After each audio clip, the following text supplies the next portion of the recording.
Hello, interpreters of International Translation Services. This is the first video in a series showing you how to interact with the TerpX system. We had some longer videos out there. With this new series, we will be breaking down the usage of TerpX into smaller parts.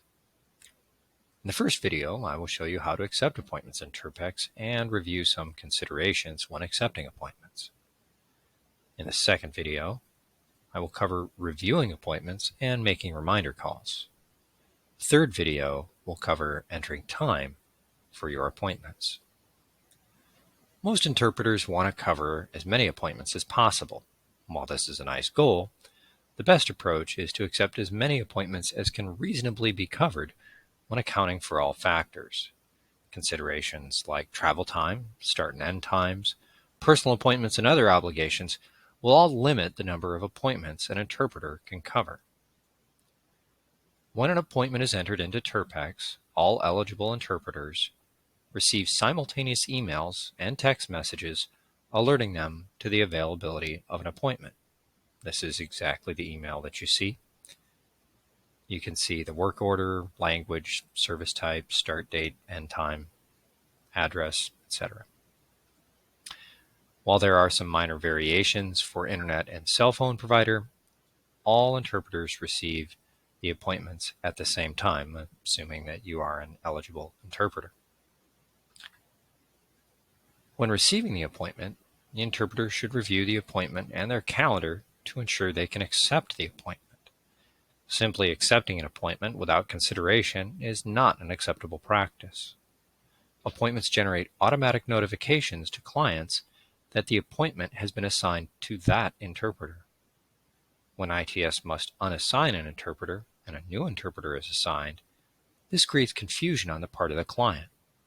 If the overlap is not discovered in time, it can cause situations where an appointment is unable to be covered.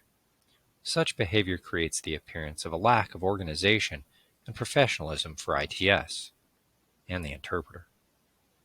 So reviewing ITSs and other calendars is essential to providing the highest quality service to our clients and for the immigrants we serve.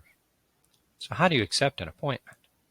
Well, you log into TerpX. The easiest way to get there is when you receive an email or a text, there's going to be a hyperlink. In the case of an email, it's on this login word. You click on that and it will take you directly to the Language Access Management System, TerpX. You log in by entering your username and password. I use my browser settings to have it remember my username and password for my desktop. I suggest you do that as well. You can also do that to autofill IDs and passwords on any of your smart devices. You can click the Remember Me button as well. It will speed up your login process.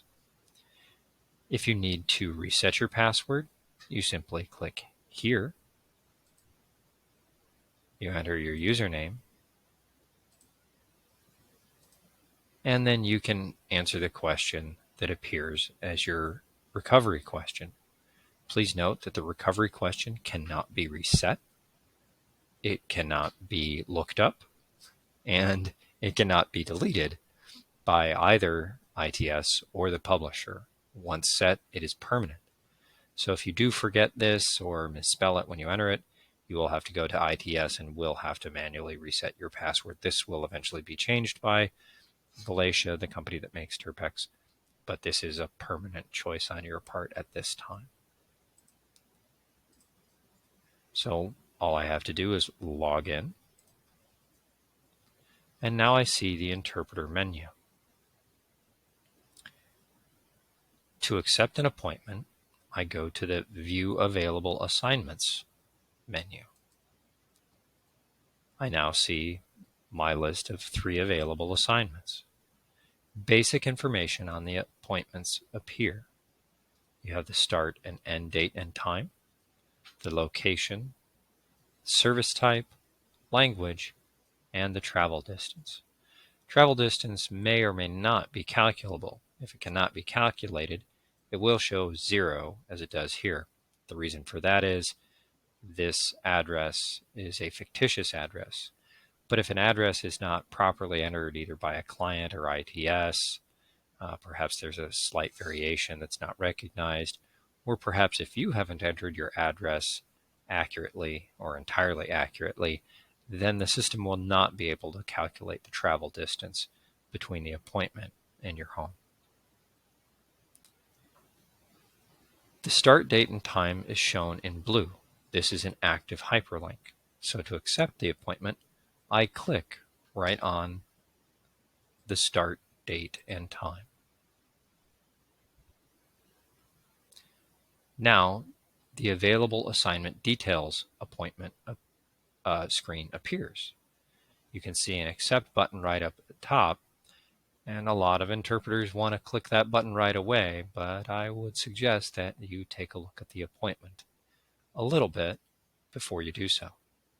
Here you can see all the appointment details, name and the language, start date, who requested the appointment, their email, the address, the phone number for that work site if it's provided, and client comments. Client comments are where our clients are typically entering a patient or family phone number or other important details. It's very important that an interpreter review these comments even before accepting the appointment. It may contain information which would make an interpreter not able to cover an appointment or unwilling to cover an appointment. So to accept the appointment, all you need to do is press the accept button. Pressing this button once is all that's required. A few moments after pressing the button, the screen changes slightly and the appointment is assigned to the first interpreter who accepts the appointment.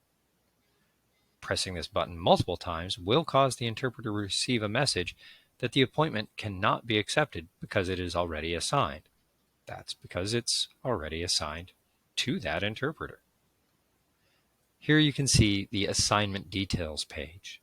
If you see this page and you see it was slightly different than the available assignment details page, then that means that the appointment is assigned to you.